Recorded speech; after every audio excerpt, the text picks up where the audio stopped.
Welcome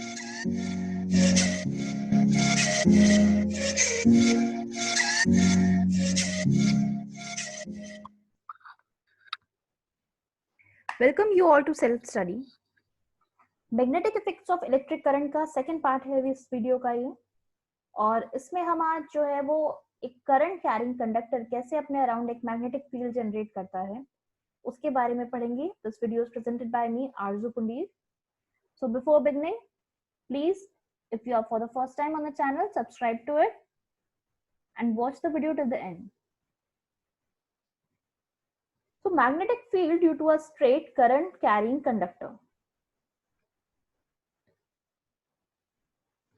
The main thing in it is कि जो एक करंट कैरिंग कंडक्टर होता है वो अपने अराउंड एक मैग्नेटिक फील्ड जनरेट कर लेता है।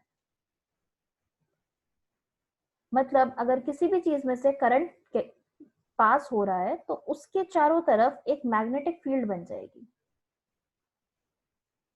ये चीजें पता कैसे चलती हैं?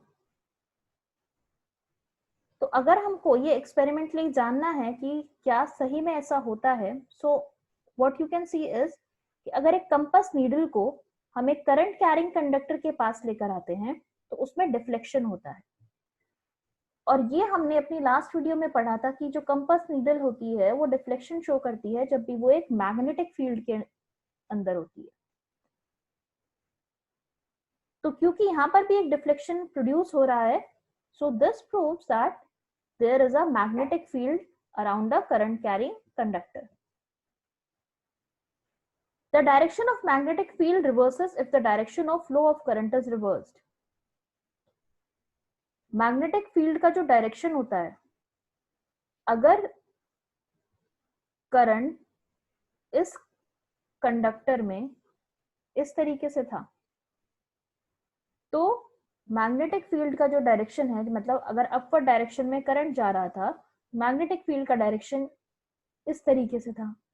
लेकिन अगर हम इसी करंट को रिवर्स कर दें, मतलब करंट का जो डायरेक्शन है वो रिवर्स हो जाए, तो मैग्नेटिक फील्ड का डायरेक्शन भी उसके साथ साथ रिवर्स हो जाता है। ये कुछ फैक्ट्स हैं related to magnetic field that is produced due to a straight current carrying conductor. अगर अब हम यहाँ पे देखें, जब करंट पास होता है तो जो हमारी कंपास नीडल होती है इसमें डिफ्लेक्शन शो होता है, और साथ ही ये जो डिफ्लेक्शन है कंपास नीडल का, ये चेंज होता है according to the flow of current. मतलब अगर जो करंट है उसका डायरेक्शन एक पर्टिकुलर डायरेक्शन था तो ये इधर की तरफ डिफ्लेक्ट हुई पहली बार में। वहीं अगर हमने इस करंट को डाइवर्स कर दिया इसके डायरेक्शन को तो ये इधर की तरफ डिफ्लेक्ट होगी। तो इसका जो डिफ्लेक्शन है वो ऐसे हमें देखने को मिलता है। The strength of magnetic field depends on the magnitude of current in the straight current carrying conductor. अब ये तो हमने समझ लिया कि जब भी किसी चीज में से करंट पास होगा तो वो अपने चारों तरफ एक मैग्नेटिक फील्ड बना देगी। लेकिन उस मैग्नेटिक फील्ड की जो स्ट्रेंथ होती है वो किस चीज पे डिपेंड करती है? वो डिपेंड करती है on the magnitude of current, मतलब कितने अमाउंट का करंट उस चीज में से, उस कंडक्टर में से पर्टिकुलरली फ्लो हो रहा है। अगर हमने एक कंडक्टर लिया है जिसमें से करंट जो है वो 2 एम्पियर फ्लो करता है, वहीं पर दूसरा कंडक्टर है जिसमें से जो करंट है दैट इज 5 एम्पियर, तो मैग्नेटिक फील्ड जो है वो 5 एम्पियर वाले के पास में ज्यादा स्ट्रॉन्ग होगी और 2 एम्पियर वाले की जो है वो इसके कंपैरिजन में वीक मैग्नेटिक फील्ड जनरेट करेगा।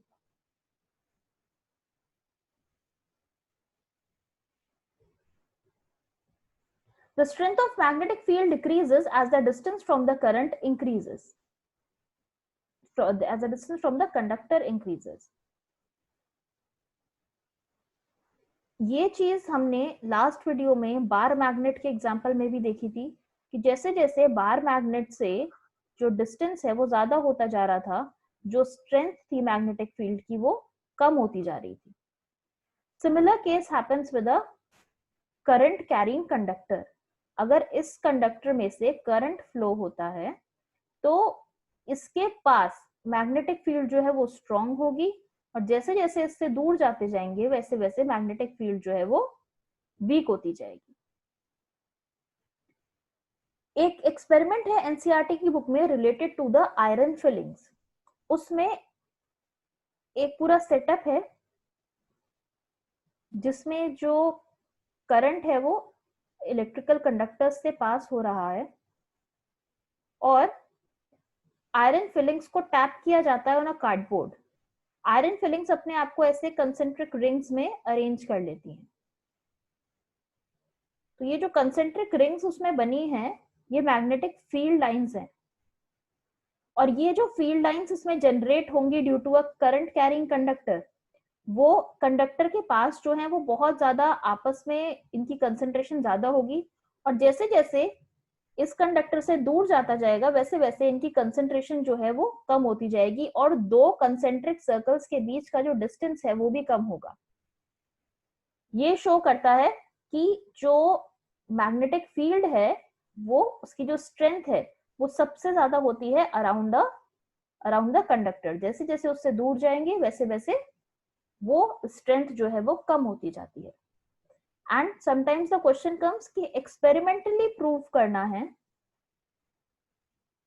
That strength of magnetic field decreases as the distance from the conductor increases। मतलब इसी स्टेटमेंट को आपको एक्सपेरिमेंटली प्रूव करना होता है, तब हम ये एक्सपेरिमेंट लिखते हैं। एंड सिमिलरली इससे जो हमने पहला पॉइंट एक मैग्नेटिक फील्ड के स्ट्रेंथ के बारे में पढ़ा था कि it depends upon the magnitude of current flowing through the conductor, तो उसमें भी हम उसी एक्सपेरिमेंट को लिख सकते हैं that we will take two conductors, एक में जो करंट है वो कम फ्लो कर रहा है, दूसरे में ज्यादा फ्लो कर रहा है।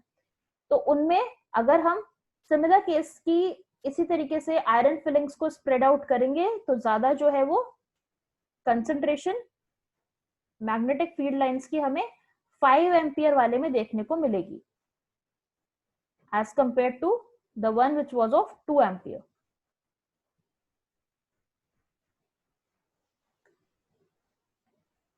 अब आता है कि अगर हम मैग्नेटिक फील्ड जो है एक स्ट्रेट करंट कैरिंग कंडक्टर के अराउंड किस डायरेक्शन में होती है, ये हमें कैसे पता चलेगा।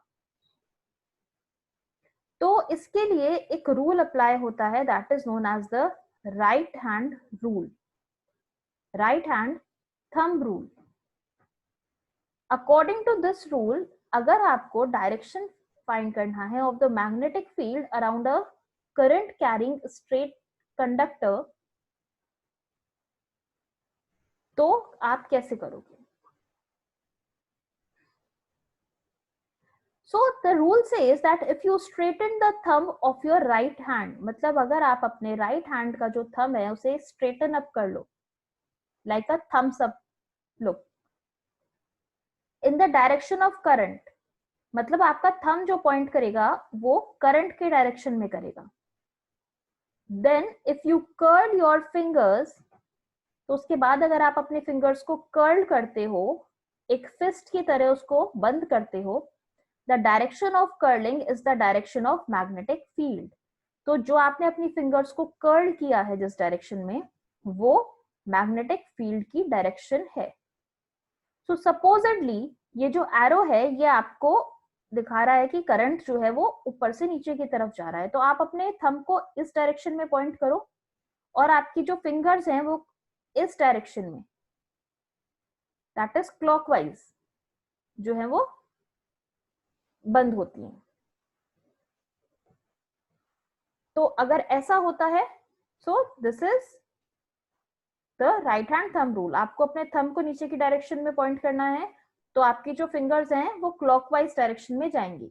When your thumb will be in the upward direction, तो जो फिंगर्स हैं वो एंटी क्लॉकवाइज डायरेक्शन में जाती हैं।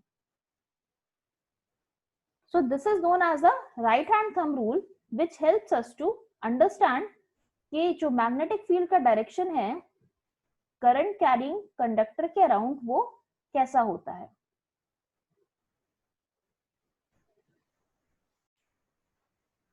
So whenever the current flows from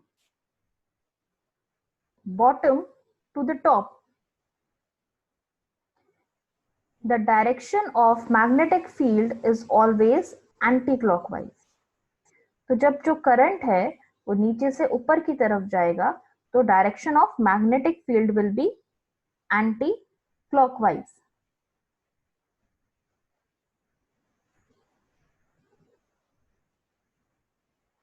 और जब करंट जो है वो एक स्ट्रेट कंडक्टर में ऊपर से नीचे की तरफ आता है, then the direction of magnetic field lines is clockwise.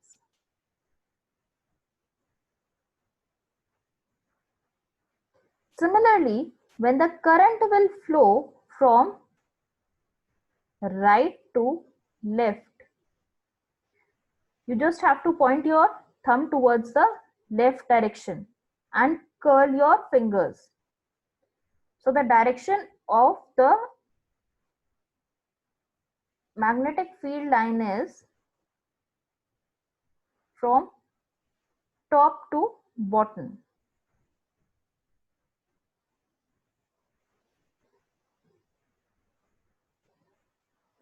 And when the current will flow from left to right, it will be from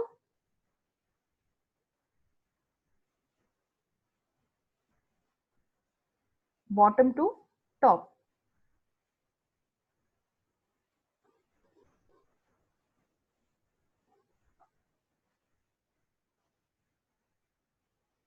Or you can say in the first case it was anti-clockwise, and in the second case it was clockwise. So this is how magnetic field around a straight current carrying conductor can be inferred by the right hand thumb rule.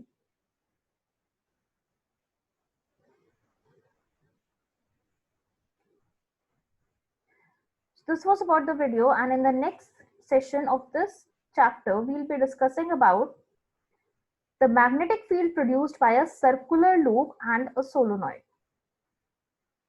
So keep visiting the channel for new updates. Subscribe the channel for timely notifications. Press the bell icon. If you have liked the video, like it, and if you have any suggestions related to it, please share it in the comment section and share the videos with your pals too. Thank you all and have a nice day.